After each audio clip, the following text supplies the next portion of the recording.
I am very disappointed with Digimon Story Time Stranger. It's not a bad game per se, but many of the problems that Digimon games have had throughout the years are still present to this day. It feels like the people that are behind the development of the video games of Digimon don't really learn from past mistakes. I am going to give this game a bit of a break, even though not very much, because I know this game probably has a low budget. I still need to make criticism because it's important. I liked Digimon since 2000 when the first episode aired on Mexico. I have played most of the mainline games, so I know what I am talking about. I'm not a tourist. I have been part of the main audience of these games, of this series, of Digimon in general. And just because I like Digimon, and just because I like the series, because I like the games, doesn't mean that I shouldn't make criticism. Doesn't mean that I should be blind to criticism. If you have noticed, I haven't mentioned the word fan. I don't call myself a fan of Digimon. In fact, I don't call myself a fan of anything. And there is an important reason on why I don't do that. The reason is because I detest fanaticism. Fan implies that you are a fanatic, and fanaticism, in my opinion, is a mental disorder. That is why I don't use the word fan to describe myself. I like Digimon, I am part of the target audience, but I am not a fucking fan. Now, this game has plenty of good things. It's not like everything is bad, but there are plenty of bad things. Criticism needs to be made. There is a bandwagon of blind positivity by grifters and fanatics, of course, and I can't be part of that. The reason why I started my channel is because I want to combat fanaticism, to combat shields. So I am not going to be part of the Digimon Story Time Stranger is the best game, the best Digimon game ever. No, I am not going to be part of that. Let's go and talk about the positive things about this game. Obviously, the game has very good graphics, especially compared to Cyber Sleuth. The soundtrack is really good, also compared to Cyber Sleuth. Personally, I feel like Digimon games lost one of the main good things they had, which is the soundtracks. In Cyber Sleuth, the soundtrack felt like it was cheap, like it lost the soul of the old soundtracks of the old Digimon games. Even Next Order has a really good soundtrack, and it's actually inspired by the original Digimon world on the PS1. So it was very disappointing to see Cyber Sleuth to have a very meh soundtrack. Fortunately, this is not the case in this game. The soundtrack in this game goes really hard. The only complaint I have about the soundtrack is the main battle music. It's very lame. Considering this is the main music you are going to hear constantly every time you battle, it feels like the main battle team or teams are very lame. Fortunately, another positive of this game is that you can customize the music of the game, meaning you can switch the music of different parts of the game, so you can use any music of the game and put it on the battle music. So that's one of the first things that I recommend you to do. Replace the default battle music for something that goes harder than the default battle theme. The game does have also very good battle animations, very good sound effects. The combat feels impactful. Every skill, every ability you use, even the common abilities, not only the special abilities, have very good sound effects, very impactful sound effects, and it's very addictive to use these abilities and eliminate your opponents with them. Another good thing is that the Digimon speak in combat. They pronounce their attacks like in Digimon World 2. Now finally the game goes back and again makes you travel throughout the Digimon world instead of just some cyberpunk, cybernet or some shit like in Cyber Sleuth and Hacker's Memory. There are many quality of life things that were implemented in this game, like speeding up encounters, or being able to sprint. I won't mention every single quality of life because there are many, but just the ability to sprint is just big enough of an improvement. In Cyber Sleuth, you walk like a fucking turtle. Another good thing is there are no random encounters anymore. That's mostly a positive in every RPG. You also see Digimon around the world doing their own thing. You can even fight some of the background Digimons. They look like they are in the background, but they actually are there to fight. If you attack them, you trigger a fight. That's also good. Digimon also talk to you, although it becomes really repetitive really fast. Agent rank in general, it's a positive thing. I like the system of Agent rank. It feels like your character is leveling up. It also feels akin to the system that they had in Digimon World Next Order, where your character also leveled up, also learned skills, passive skills. And this time around, they even went ahead and used the virtues of Digimon tamers like valor, friendship, love, and wisdom. And each one of these virtues is a stat attribute. For example, valor, it's attack power, and wisdom is intelligence, it's magic power. So this whole agent rank system, it's really good. It feels like I am playing a traditional RPG, and throughout the game you are going to distribute points among these stats, and you're basically going to make a build. For example, I made a build around wisdom, so my character and my Digimons were more oriented towards magic damage, but you can mix and match, you can go for another stat entirely. So this is a really good system that was implemented in this game, and I hope they don't remove it, and more on that later. Talking about traditional RPGs, the personality table that Digimon can have, these Digimon that you have different personalities, and you can even make them switch personality by talking to them or with the trainings in the farm. And the personality table looks like a traditional alignment system of traditional RPGs, like the good old lawful good, lawful neutral, and all of that shit. I don't remember all the alignments, but it looks like traditional RPG alignment system. This is also very good for the game. And like I said, when you talk to your Digimon, you can make them switch personalities. You're basically making them switch alignment, and these personalities grant them different passive attributes. It's a very good system in my opinion. Obviously, another positive is the strategic combat. It's very good. There are many possibilities. You can build your team, your strategy in many different ways. The main skills of Digimon are very varied, and you have many options on how to build your team, on how to build your strategy. Not only megas have good skills, sometimes ultimates, champions have decent skills, and you may be inclined to build around a Digimon. It's up to you. Another positive in the game is the fact that you can get access to the reverse skill really early into the game. This makes it easy for people to play with the Digimons that they actually want to play with. The reason is because in this game is like Pokemon, in which certain types are stronger to other types, or they are weaker to other types. It's the typical rock paper scissors game, but with this skill, with this reverse system, you can actually counter your opponent. Meaning, if you have a team of virus Digimons and you're facing a boss that is a vaccine type, you just use reverse on the Digimon, and just like that, your team is now stronger and you are not going to be one shot. Because in this type of games, when you're facing an opponent that has the counter to your team, you're probably going to be one shot. It makes the game easier, but overall I believe that having access to a reverse very early into the game, it's a good addition into the game, and it no longer is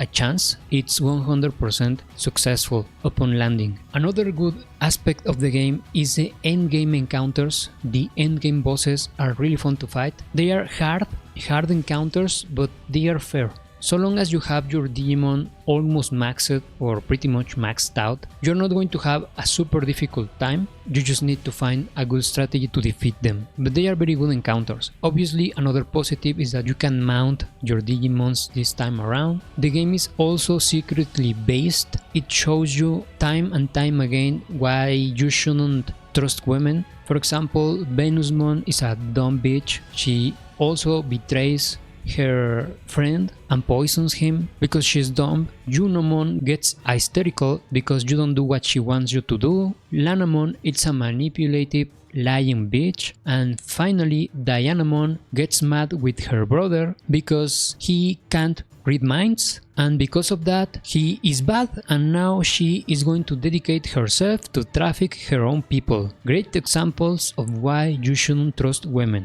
Anyway, let's go for the negative parts of the game. There are many sections where you are forced to walk. It's very annoying. Why the fuck I can't just run? Forcing me to walk, it's really annoying. Mounting removes your other Digimon from following you.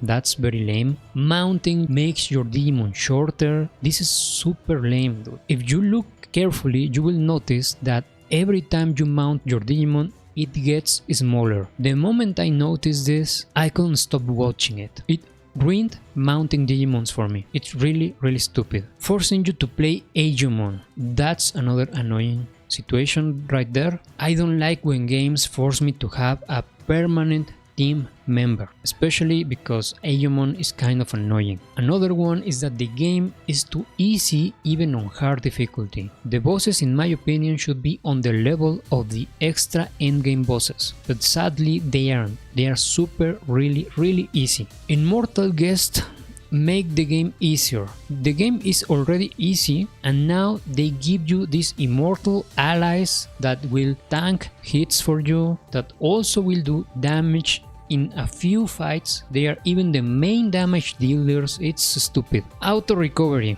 Every time you exit battle, all you need to do now is stay in place and a recovery mode is going to start to happen, and after a few seconds your entire team is going to be fully recovered. This is stupid. This is dumbing down the game. Recovery items are pointless now outside of combat. I don't like these systems. I don't like when games are dumbed down this way. This is stupid. The game could have attracted more people if not for the fact that these morons introduced the Nubo into the fucking game. I don't know why they fucking did that. There was also a possible sign of DEI in the game with the introduction of Type A and Type B. You see, in the game, in the options menu, you can change how the main character looks. I don't know why the fuck this stupid option is even in the game, but it is there. So you can switch the main character to be like the male or the female protagonist. And the problem is that in this section of the options it says Type A for the male and Type B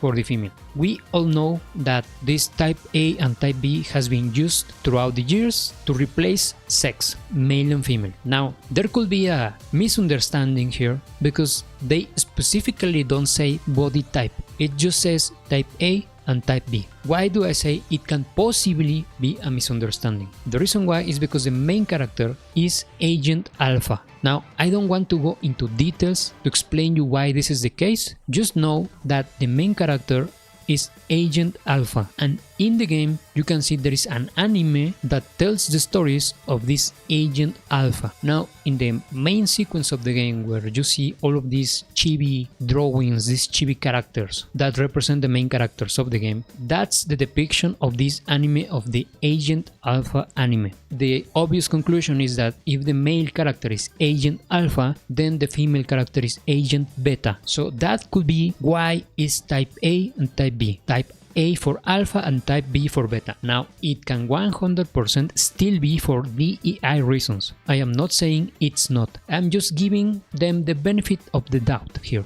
Because throughout the fucking game, there is no DEI, dude. Nothing about this game is woke. This is the only possible case where woke agenda could have been introduced, and that's it.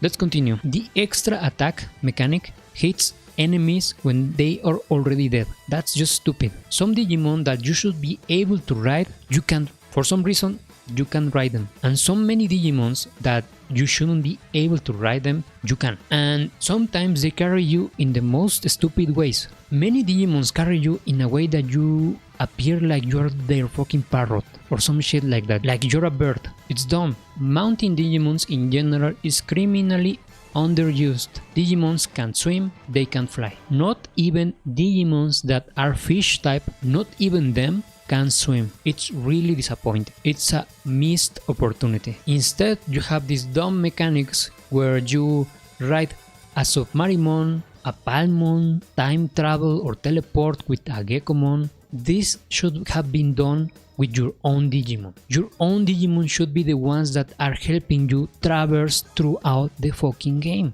This is lazy, and like I said, makes mounting really criminally underused. There are pointless dialogue choices. Why are you giving me the option to choose dialogues if they serve no fucking purpose? It's just dumb. It's a cheap way to make the player feel like they are interacting with the story when they aren't. It's also a missed opportunity. This game is about time traveling. Why you didn't take hints from Chrono Trigger?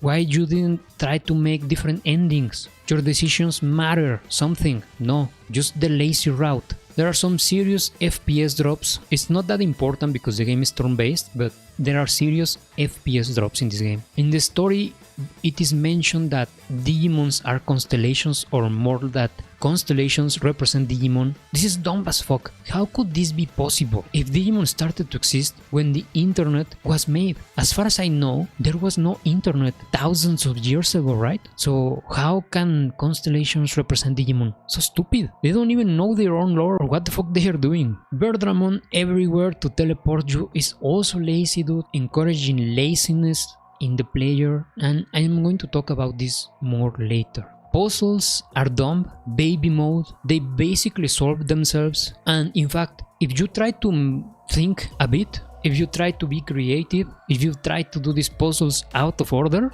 you can get hard locked from progressing the story. I'm not joking. Many people have found themselves unable to progress the story, unable to basically continue playing the game, because they dare to make the puzzles in a different order than the game demanded them to. And that's fucking stupid. Your game logic is completely linear and doesn't account for player creativity. You don't even encourage player being creative. That's very bad game design in my opinion. The interface is very hard on the eyes. It's very confusing even sometimes. Some Digievolutions path changed for no reason whatsoever. Elecmon no longer evolves into Leomon. What the fuck? Agumon doesn't go to Tyrannomon. What? Miotismon doesn't go to Barbamon. What the fuck? My boy needs to go to Barbamon. It's basically his main evolution line, you stupid morons. Why did you give Barbamon to Satamon, you stupid idiots? Satamon, it doesn't even look like Barbamon. Just because Skull Satamon has a fucking scepter doesn't mean that, oh yeah, that's why it becomes Barbamon. Because Barbamon also uses a fucking scepter. That's just stupid. If you look at Barbamon, Barbamon has a mask. A very weird looking mask. But behind that mask, you can see his ears. They look like they are the ears of Miotismon. What the fuck? We also have Day 1 DLC. Cut content on purpose to sell separately. Fucking greedy motherfuckers. And you know what is best? Not even the most premium version of the game, because as you know, with every fucking game these days, you have all these versions of the game. The poor version, the middle class version, and the rich as fuck version. And not even the most premium version has this Day 1 DLC included. Not even that version has it included. Just goes to show how greedy these pieces of shit are. Now let's go to the main course. The main problems of the game. If you thought that I was finished with the bad things about the game, no. I'm basically just getting started. The previous ones are pretty much very tame compared to what I'm going to say right now. So basically prepare yourself, fanatics, because you are going to cry really hard.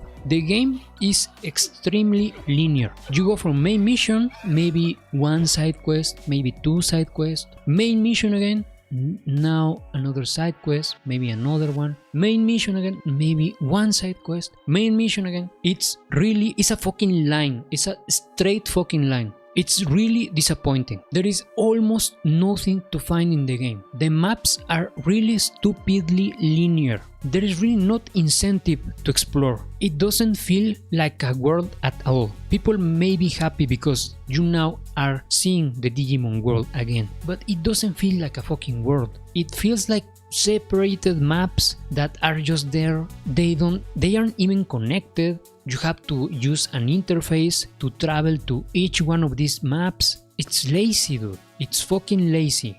Basically, the design of the game is corridors everywhere.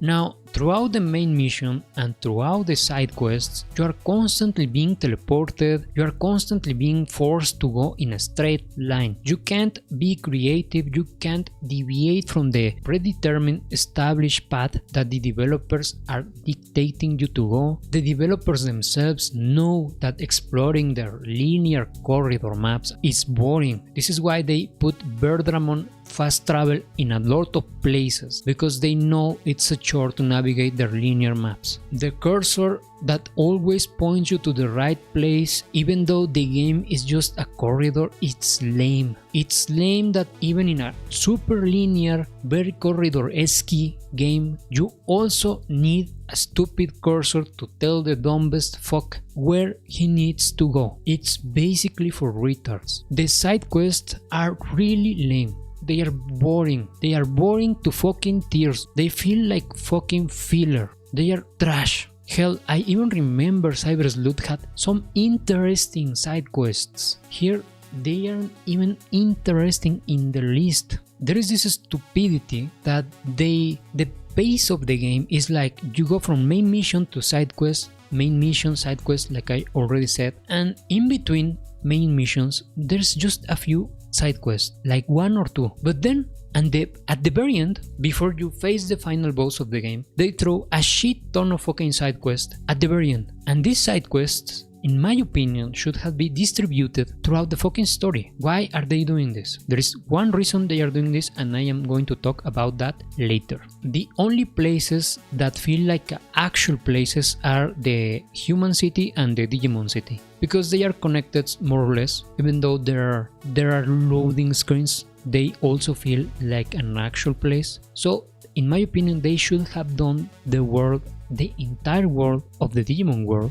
like that. Not just lazy, let's teleport you with Blimpmon, let's teleport you with Locomon. No. Get rid of that stupid lazy shit ideas. There is also tons of invisible walls everywhere. Oh, but it's Digimon Story. That's just a fucking excuse. It's Digimon Story, not Digimon World. Excuses. You're basically defending a glorified visual novel. Now, this is not like their previous game that was Digimon Survive. Holy shit, that was a glorified visual novel. No, this is an actual game, but it also feels like almost is going to visual novel terrain. Like seriously, the linearity of this game doesn't fucking help.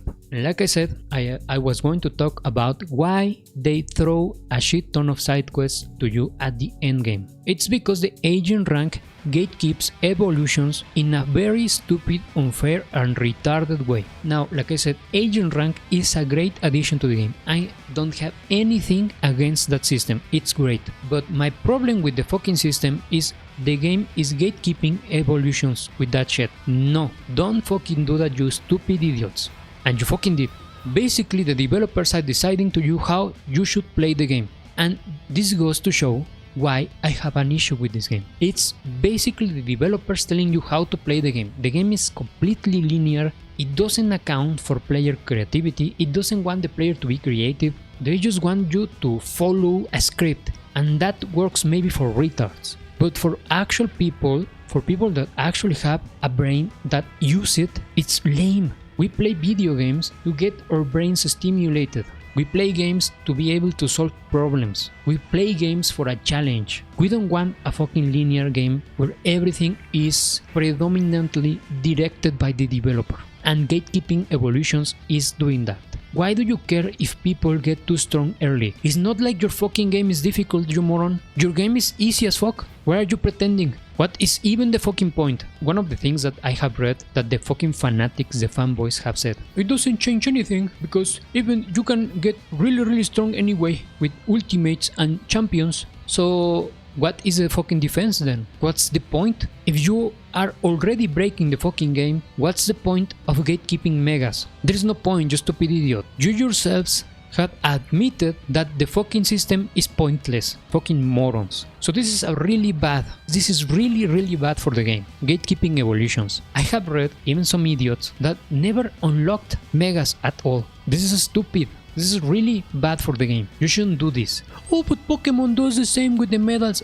Go fuck yourself, fanatic. Go fuck yourself. That's not how the system works. In Pokemon, the medals don't prevent you to evolving your Digimon, your Pokemon. They don't even prevent you to do shit, for starters, because you can still use your over-leveled Pokemon. The only problem is that sometimes they may not listen to your commands. That's it. They are not straight up gatekeeping you from getting your final phase of evolution. It's not even the same, you stupid, dishonest cunt. Moving from that point, the farm sucks. The farm is stupid. It's completely inaccessible. It's never nowhere to find when you actually need the stupid farm. You never find it. They try to copy the Velvet Room from Persona. It doesn't work, motherfuckers. It doesn't fucking work. I need access to my farm 100% of the time. I need access to it 100% of the time. Stop trying to copy shit you don't even understand. Constant loading screens. Seriously, every time I want to check the fucking farm, I need to go through the fucking loading screen and the animation of this stupid protagonist opening the stupid doors of the theater. Then I need to walk to the stupid Mireille, talk to her, tell her that I want to check the stupid farm. Then I need to go through another stupid animation to see a stupid world nobody even cares. Then the fucking farm finally appears. It's stupid, just wasting my fucking time.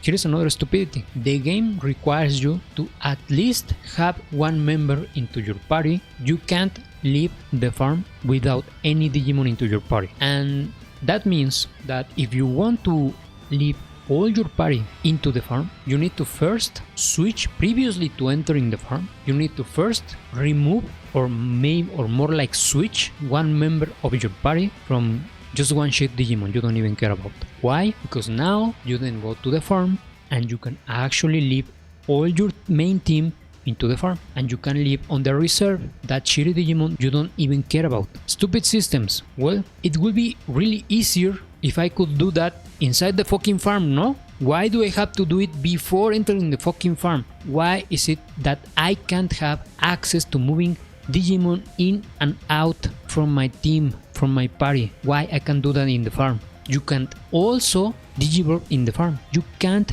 Digivolve in the fucking farm. So if you need to Digivolve a fucking Digimon, you need to go out of the fucking farm. What a piece of shit. There is also this clunky and repetitive way that you need to use to select trainings that can lead to mistakes. For example, you can select the wrong training course. You can also mistakenly replace a passive skill from your Digimon because the stupid moron learned a new skill and you were just pressing X, and all of a sudden you replaced their fucking passive skill. This way in which you select training courses, it's really clunky. You need to be hyper focused or you can seriously fuck up. It's very stressing, it's very tedious, it truly is a piece of shit. The structures in the farm are pointless, they do nothing, there is no point in even investing time into modifying the farm in any way, shape or form. You can't save your game in the farm. The farm basically in this game is just paying for stats. There is not even an engaging mechanic in the farm anymore. You just select the biggest motherfucker training course and then pay to immediately finish the fucking training. Basically, like I said, you are just paying money for stats. At that point, maybe it's better to just put a fucking cheat because there is no engaging way to increase stats. You're just paying for the fucking increase. This is not gameplay. This is stupid and this is really lame. Now let's talk about the Cyber's Loot farm, just so you see how much better the farm was before. The training was leader based. This meant in Digimon Cyber's Loot, your Digimons had personalities too. The personalities of Digimon would more or less dictate the stat growth of that Digimon, the inclination of that Digimon. For example, a fighter Digimon will be inclined to increase their attack while training. Now, why did I say that the trainings were leader based. It's because on each farm you would designate a leader, and whenever you started a training course, this leader will dictate the type of training you will do. This means that if you had a fighter leader, all of the Digimon in the farm could start to train attack, but also they will increase stats according to their own personalities. So let's say you have a leader that is a fighter leader. All of the Digimon will start to train attack, but then one of your Digimons in that farm is a brainy Digimon, meaning this Digimon will increase intellect or intelligence on their own. So at the end of the training, you will have this Digimon, this brainy Digimon, will have increased their attack, and to a minimum rate, they will increase their intelligence. This is more or less how the training worked on Cyber Sleuth. Each Digimon could not train separately. The structures in the farm had a purpose, because each structure in the farm will grant you passive bonuses. On the previous example that I gave, I will place structures that will make gaining attack points easier. You see, the previous game did have a purpose for these structures that you will build around your farm. If that wasn't enough, in Cyber Sleuth you could put your Digimons to investigate, and when you were doing that you will also gain stats, but you will discover side quests. Now, many of these side quests were pretty lame, but let's be fucking honest. Having them will be better than not having them, like in this fucking game, where you don't have anything to do because it's a fucking straight line. You could also make your Digimon build items, and they will also gain stats, but also at the end of that course, of building course, they will get you a fucking item. So as you can see, there were many things you could do in the previous farm, and it was more practical to move Digimons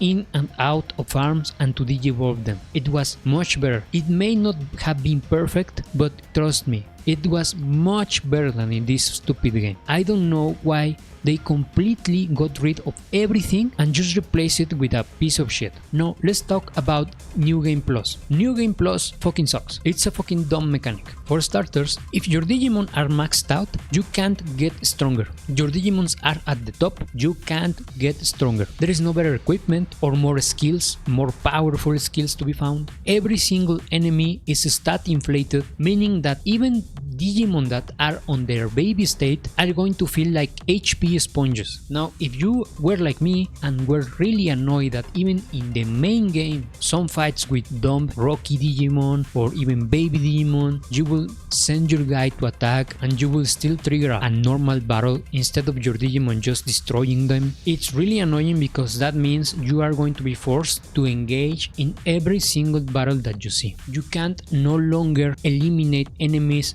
really easy. There is literally no point to this mode whatsoever. These modes, these Mega and Mega Plus difficulties should have been there from the beginning, because that way they will have made a player use the farm, because most of the people are not even engaging into the farm. That's the reality. Most people are not using the farm, not only because it's a piece of shit, but because the game, even on hard difficulty, is just too damn easy. You only need 6 Digimon and you are set. And you know what is the saddest thing? Even after finishing the game, you can't start a new game on any of these new difficulties. So I can't go and start a new game on Mega or Mega Plus. This is just idiotic game design. How Cyber Sleuth was a better game, and what changes were bad or just outright dumb. For example, in Digimon Story Time Stranger, the stat bloat is real. For some reason, they decided to make the stat bloat on every single attribute. I don't know why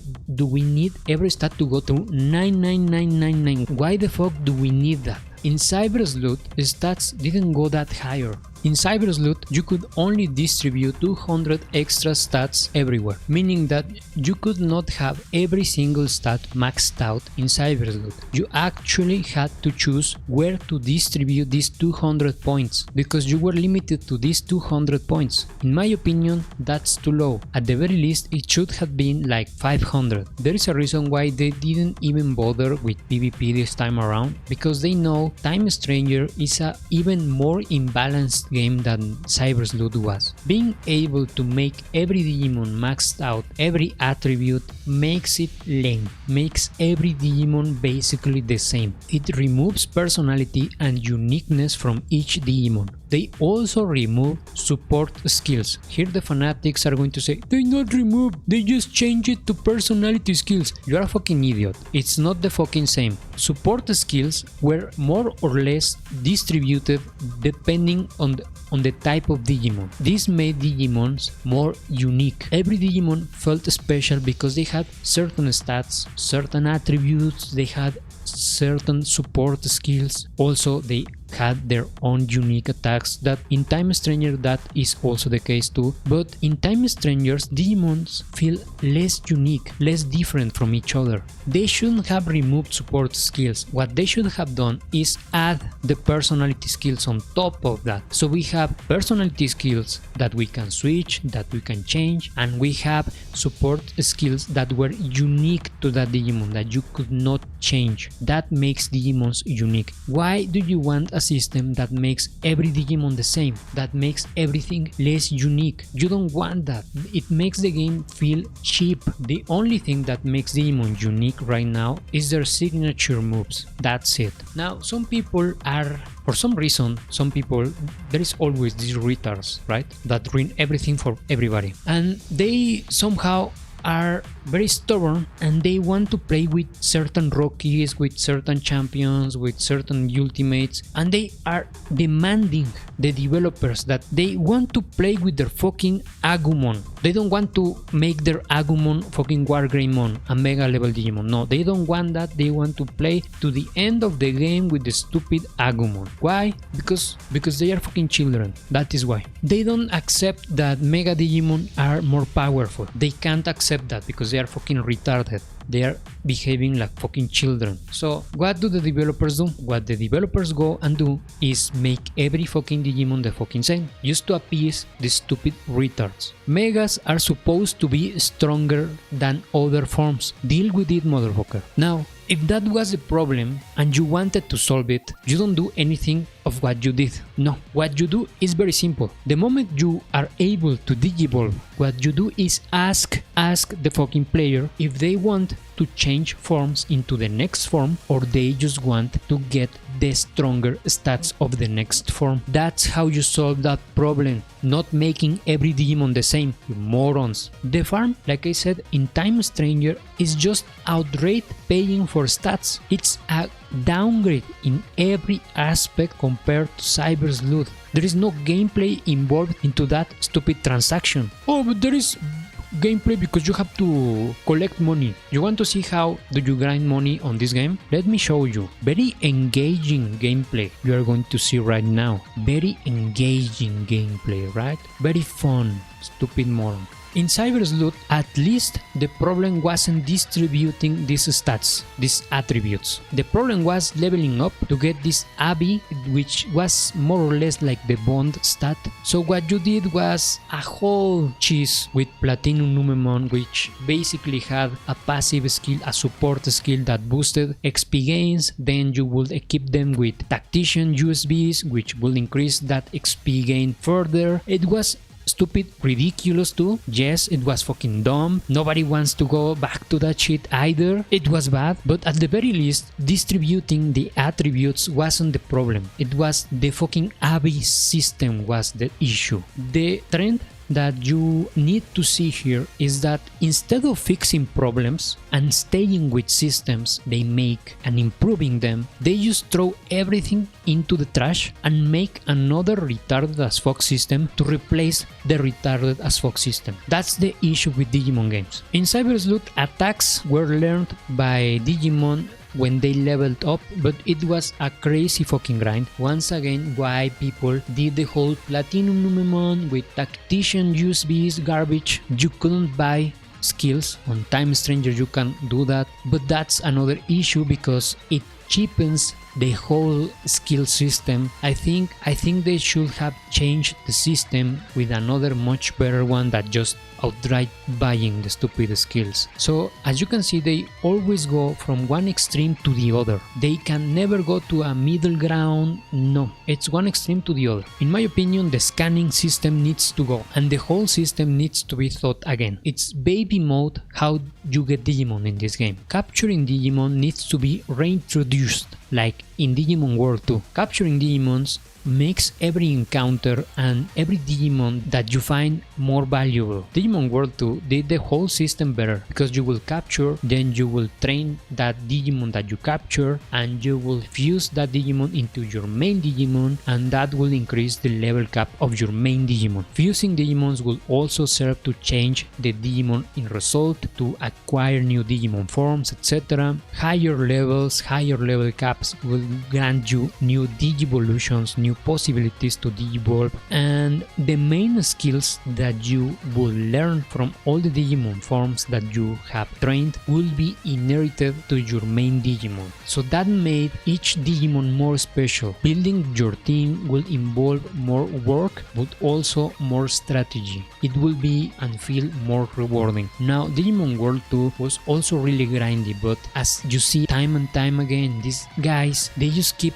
oh, this shit wasn't popular, let's just throw it into the trash and make a entire new system. That's why Digimon never took off. At least the Digimon games never really took off because they keep changing the entire system to a new one that has its own fucking problems. They just can't just sit and see how they can refine their already existing systems. Digimon World 2 wasn't perfect, but in my opinion, they need to look back into those old games, into Digimon World 2, maybe Digimon World 3 too, and implement some of those old game ideas into these new modern games. I forgot to talk about the card minigame. The card minigame is a joke. It's a fucking joke. Why is it even in the game? It's garbage. It's completely random. It doesn't have an actual really thought system. It's stupid. Digimon World 3 in the PS1 had a much better cards battle system. All they had to do is just copy paste that stupid game, because this shit they gave us is just trash. There is a whole game, a whole fucking game on the PS1, Digimon Digital Card Battle, a game entirely focused on card battles. You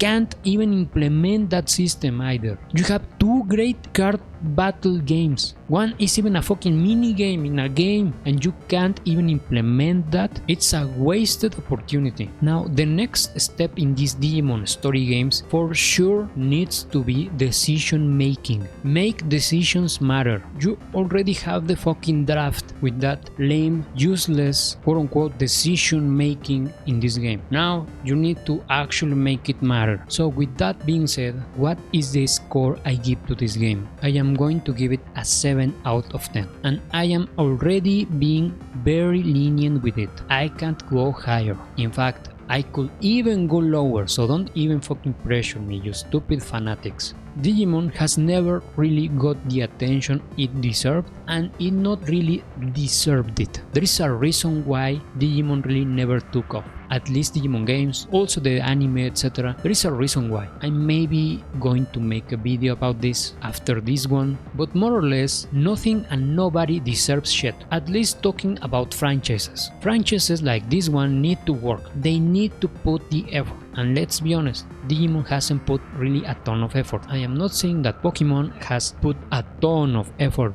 lately. It's garbage, basically. Wokemon. No, I am saying that Digimon needed to put more work, and they are very dumb. They make very and seriously dumb decisions every new game release. They don't even know what the fuck they are doing, to be honest. So no, they don't deserve the attention. No, they are getting it right now because Pokemon just fucking sucks, and because there are many grifters, many fanatics that are pushing Digimon right now because it's convenient, because they gain money out of it. But the reality is that Digimon Story Time Stranger is a very flawed game, and it has a lot of problems, and these problems are there from the very beginnings of the Digimon World games. Many of these problems are not even new and have to do with how these developers make decisions. Maybe they are not the same developers, but they keep making the same mistakes. They just keep replacing systems, they just keep removing shit, they just keep